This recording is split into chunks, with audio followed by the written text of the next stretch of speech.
Oke guys, di video kali ini gue akan menceritakan seluruh alur cerita dari film See You After School. Film ini telah rilis pada tanggal 16 Maret tahun 2006.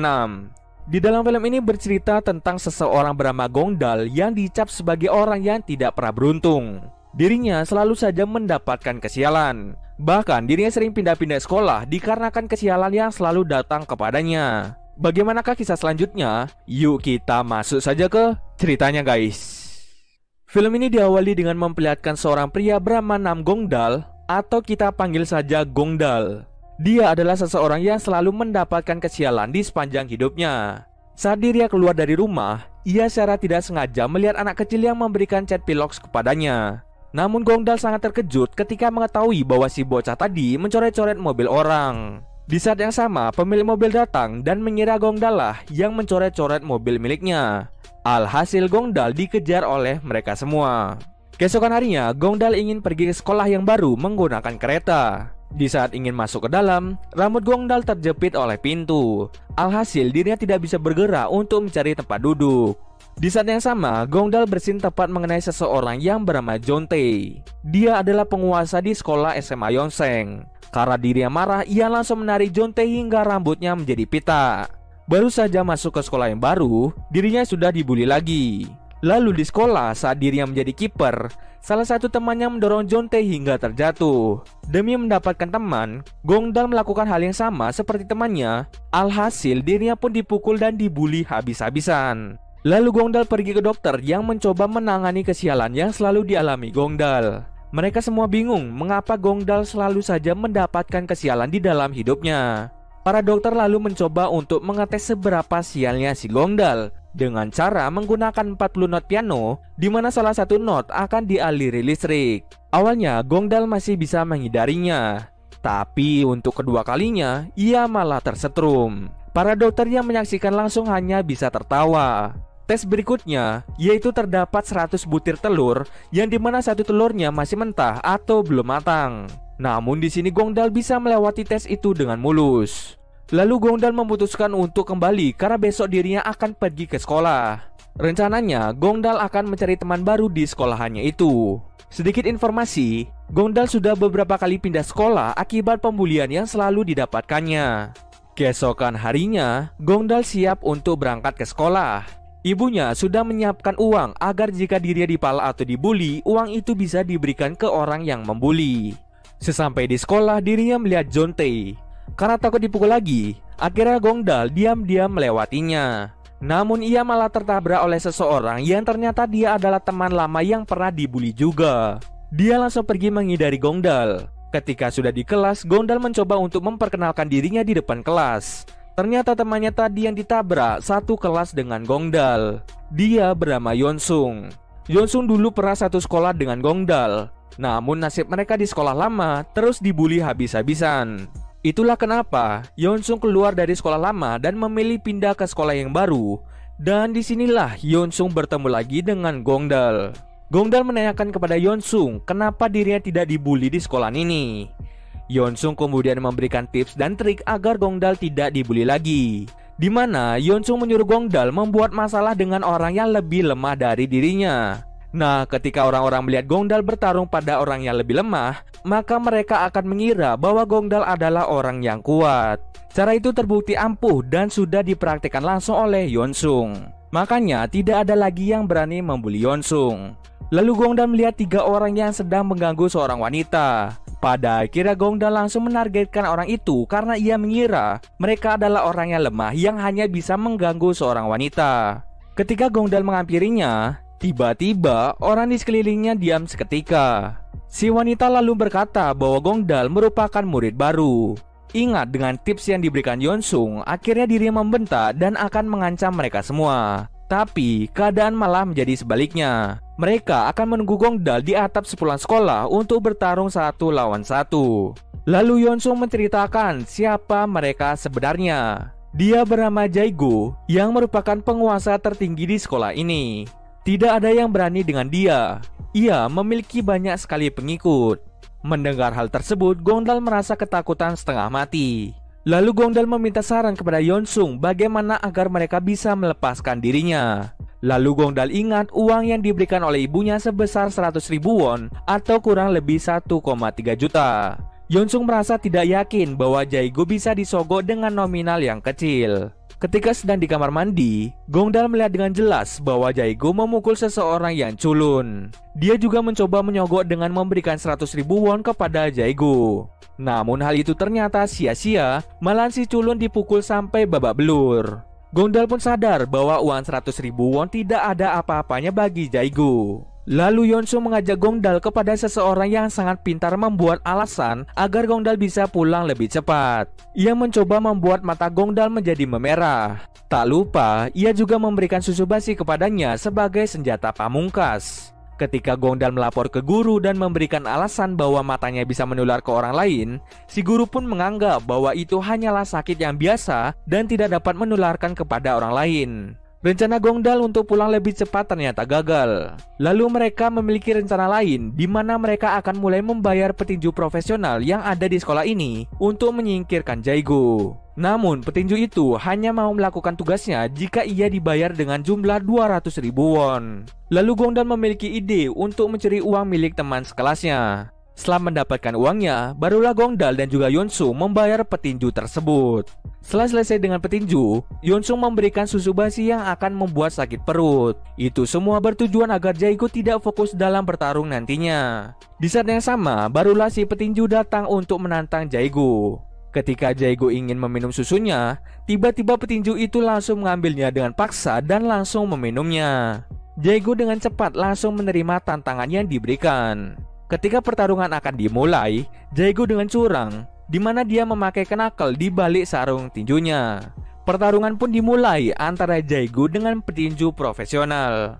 Pertarungan sangat sengit, hingga pada akhirnya si petinju mendapatkan efek dari susu basi yang telah ia minum. Akhirnya dia tidak fokus yang membuat Jae-gu dengan mudah memukulnya. Di detik-detik akhir pertarungan, si petinju berhasil memukul Jae-gu di daerah dada yang membuat paru-parunya patah. Sedangkan Jae-gu berhasil memukulnya tepat mengenai tengkorak kepalanya. Seketika petinju itu pun pingsan di tempat, sementara Jae-gu mengalami kesakitan yang luar biasa. Gongdal yang menyaksikan pertarungan itu hanya bisa pasrah, karena memang Jae-gu sangat-sangat kuat.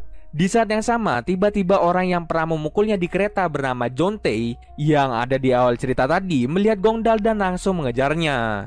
Sampai di suatu ketika, Gongdal pun terpojok. Namun di sini Jontae memiliki niat baik, di mana dia bertobat dan tidak akan membuli orang-orang yang lemah. Tidak tahu pasti apa yang membuat Jontae berubah. Ya mungkin dirinya sudah sadar bahwa membuli itu adalah perbuatan yang salah. Jadi setiap orang bisa berubah dari yang tadinya jahat, suka membuli. Kini dia menjadi tobat dan akan memperbaiki kesalahannya di masa lalu. Demi mendapatkan maaf dari Gongdal, Jontae mengajarkan teknik pukulan kepada Gongdal. Teknik itu sangat sering digunakan oleh Jontae. Lalu setelah mengajarkan teknik itu, akhirnya Jontae menyuruhnya untuk segera memukulnya. Di saat yang sama, ada seseorang yang merekam kejadian itu dan melihat bahwa salah satu penguasa sekolah berlutut di depan Gongdal. Dia juga melihat dengan jelas bahwa Gongdal memukul Jontae dengan satu pukulan hingga dia pingsan di tempat. Orang itu langsung menyebarkan informasi itu kepada seluruh orang yang ada di sekolah. Para siswa yang pernah dibully, akhirnya mereka menganggap bahwa Gongdal merupakan orang baik yang membela kebenaran. Informasi itu pun dengan cepat menyebar ke seluruh sekolah. Bahkan para pecundang mendukung Gongdal untuk mengalahkan Jae-gu di atap sepulang sekolah. Namun sebenarnya di hati, Gongdal sama sekali tidak berani melawan Jae-gu. Dirinya juga mencari cara agar mendapatkan hukuman atau skorsing dengan cara merokok di depan ruang guru. Tapi dengan cepat para pecundang itu datang dan mengambil rokok serta menyemprotkan pengharum agar tidak dicurigai oleh guru.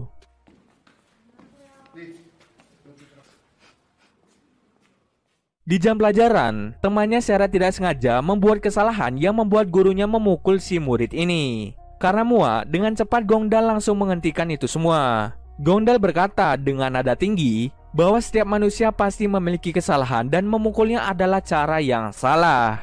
Setiap manusia pasti memiliki hak asasinya masing-masing. Jadi tidak bisa seenaknya begitu saja. Lalu tak lama kemudian, si guru langsung menarik bekas tambalan pitanya, yang membuat gurunya menjadi takut dan langsung pergi dari kelas itu.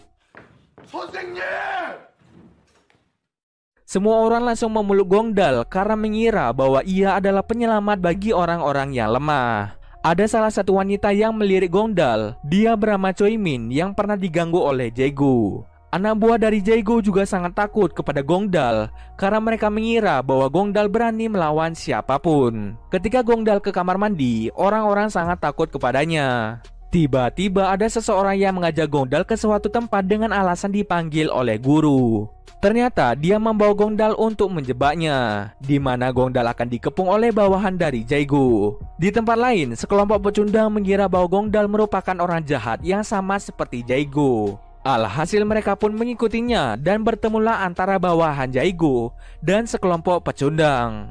Bawahan Jae-gu mengira bahwa Gongdal membawa pasukan, sementara sekelompok pecundang mengira bahwa ia membawa anak buah dari Jae-gu.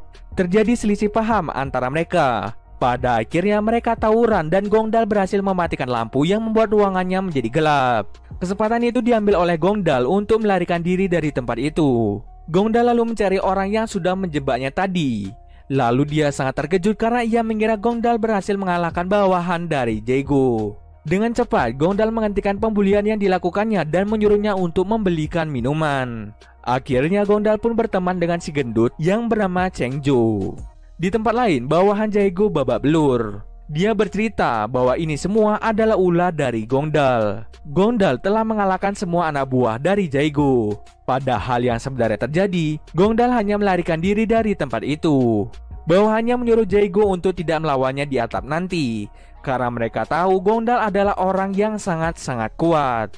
Jae-gu pun menjadi ragu untuk melawan Gongdal. Di kelas, Gongdal dan Choi Min disuruh untuk mengambil patung. Disitulah Gongdal mulai jatuh cinta kepadanya dan secara tidak sengaja menjatuhkan patungnya. Lalu ketika ingin mengambil patungnya lagi, tiba-tiba datanglah dua anak buah Jae-gu. Mereka menyuruh Gongdal untuk menjadi teman Jae-gu agar mereka bisa menguasai satu sekolah. Seandainya Gongdal tidak mau, anak buahnya menyuruh Gongdal untuk memukul dada sebelah kiri karena itu merupakan cedera akibat dipukul oleh petinju tadi. Untuk bisa berteman dengan Jae-gu, maka Gongdal harus memukul salah satu pecundang yang ternyata dia adalah Cheng-jo. Cheng-jo memohon pada Gongdal agar bisa melepaskannya. Namun ternyata Gongdal lebih memilih untuk bergabung dengan Jae-gu. Dia memukul Cheng-jo sampai babak belur. Yeon-sung diam-diam mengintip Gongdal yang tengah memukuli pecundang dengan sangat sadis. Orang-orang pun pada takut kepada mereka. Bahkan, para pecundang yang mendukung Gongdal merasa kecewa kepadanya. Karena kesal dengan keputusan Gongdal, pada akhirnya Yeon-sung menghampirinya. Yeon-sung berkata bahwa Gongdal hanya seorang pengecut yang tidak berani melawan Jae-gu. Orang yang berani membuli atau memukul orang yang lebih lemah, maka ia dianggap sampah. Yeon-sung memutuskan untuk berhenti berteman dengan Gongdal. Ketika ia melihat Jae-gu membuli seseorang, dirinya teringat dengan kata-kata Yeon-sung bahwa membuli orang yang lemah maka ia dianggap sampah. Hal itu ternyata membuat Gongdal berubah pikiran dan langsung menantang Jae-gu untuk bertarung di atap sekolah. Choi Min, yaitu orang yang dicintai Gongdal, menyuruhnya untuk tidak pergi ke atap. Jika Gongdal pergi ke atap, maka Choi Min merasa sangat-sangat kecewa. Namun demi melepas semua penderitaan yang ada di sekolah ini, ia pun memutuskan untuk bertarung dan mengabaikan kata-kata Choi Min. Singkat cerita, akhirnya Gongdal pergi ke atap sekolah untuk bertarung 1 lawan 1. Curangnya, Jae-gu menggunakan balsam di tangan untuk membuat matanya Gongdal menjadi panas. Hal itu bertujuan agar Jae-gu dengan mudah mengalahkannya. Jae-gu kaget, ternyata kekuatan Gongdal tidak kuat seperti yang ia bayangkan. Di sana, ia babak belur dan mengeluarkan air mata. Tidak diam, Yeon-sung datang untuk membantu Gongdal. Dia berpikir bahwa teman ya tetap teman. Dirinya tidak akan membiarkan Gongdal melawan Jae-gu sendirian. Walaupun Yeon-sung kalah, pada akhirnya Gongdal mengeluarkan pukulan yang pernah diajarkan oleh Jontae. Seketika, Jae-gu langsung pingsan dalam sekali pukulan. Pada akhirnya Gongdal berhasil mengalahkan Jae-gu. Di scene akhir terlihat bahwa Jae-gu berhenti sekolah akibat malu karena kekalahan yang didapatkannya. Jae-gu kini menjadi atlet petinju. Sekolah itu akhirnya bisa berdamai tanpa memiliki penguasa satupun. Bahkan bawahan Jae-gu sudah memiliki pacar dan tidak tertarik lagi dengan pembulian. Mereka semua sadar bahwa pembulian tidak baik untuk dilakukan. Di ending, kita diperlihatkan bahwa setelah lulus, Gongdal memilih untuk menjadi tentara. Dia bersedih karena wanita yang dicintainya telah pergi akibat Gongdal bertarung dengan Jae-gu. Dan cerita pun selesai.